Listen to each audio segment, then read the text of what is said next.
আসসালামু আলাইকুম সুপ্রিয় দর্শক, কেমন আছেন আপনারা সবাই? আশা করি আল্লাহর রহমতে সবাই ভালোই আছেন।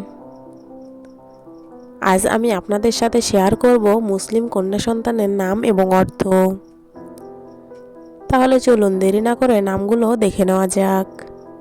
নাম আয়েশা, অর্থ জীবন্ত ও প্রাণবন্ত। নাম আলিয়া, অর্থ উচ্চ মর্যাদা সম্পন্ন বা সম্মানিত। নাম জারা, অর্থ ফুল বা উজ্জ্বলতা। নাম রায়না, অর্থ রানী বা শান্তিপূর্ণ। নাম মেহেরিন, অর্থ দয়ালু বা স্নেহশীলা। নাম নাফিসা, অর্থ মূল্যবান বা উৎকৃষ্ট। নাম তানিয়া, অর্থ পরী বা সুন্দরী। নাম ইলহাম, অর্থ অনুপ্রেরণা বা আল্লাহর পক্ষ থেকে বার্তা। নাম হাফসা, অর্থ সিংহী বা সাহসী নারী। নাম সামিয়া, অর্থ উচ্চ মর্যাদার উন্নত। নাম লাবিবা, অর্থ বুদ্ধিমতী বা জ্ঞানী। নাম আরিবা, অর্থ বুদ্ধিমতী বা চতুর। নাম ফারিহা, অর্থ আনন্দিত বা খুশি। নাম মাইমুনা, অর্থ সৌভাগ্যবতী। নাম সাফিয়া, অর্থ পবিত্র বা খাঁটি। নাম নাইলা, অর্থ অর্জনকারী বা সফল। নাম আফরা, অর্থ শুভ্র বা সুন্দর। নাম ইশরাত, অর্থ সুখ বা আনন্দ। নাম হানিয়া, অর্থ সন্তুষ্ট বা খুশি। নাম নাজনীন, অর্থ সুন্দরী বা কোমল।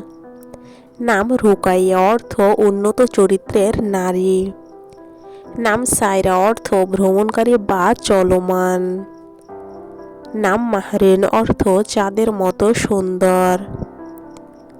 নাম ইলমা, অর্থ জ্ঞানী নারী। নাম ফাইজা, অর্থ সফল বা বিজয়ী। নাম আনিশা, অর্থ বন্ধুত্বপূর্ণ বা স্নেহশীলা। নাম নুসরাত, অর্থ সাহায্য বা বিজয়। নাম ফারজানা, অর্থ জ্ঞানী বা বুদ্ধিমতী। নাম আয়াত, অর্থ কুরআনের নিদর্শন। নাম মালিহা, অর্থ সুন্দরী বা মনোমুগ্ধকর। নাম নেহা, অর্থ গোপন বা অন্তরের। নাম সুহা, অর্থ তারকা। নাম আরজু, অর্থ আশা বা আকাঙ্ক্ষা। নাম মাহিরা, অর্থ দক্ষ বা পারদর্শী। নাম নাদিয়া, অর্থ আহ্বানকারী বা আশাবাদী। নাম ঈশা, অর্থ রাত বা আল্লাহর নাম। নাম সাবা, অর্থ সকালের হালকা বাতাস। নাম ইরাম, অর্থ জান্নাতের বাগান। নাম রাবিয়া, অর্থ বসন্ত বা চতুর্থ। নাম শায়রা, অর্থ কবি বা অনুভূতি প্রবণ। নাম জুবাইদা, অর্থ উৎকৃষ্ট বা শ্রেষ্ঠ। আজকের মতো এ পর্যন্ত। সবাই ভালো থাকুন, সুস্থ থাকুন। আল্লাহ হাফেজ সবাইকে।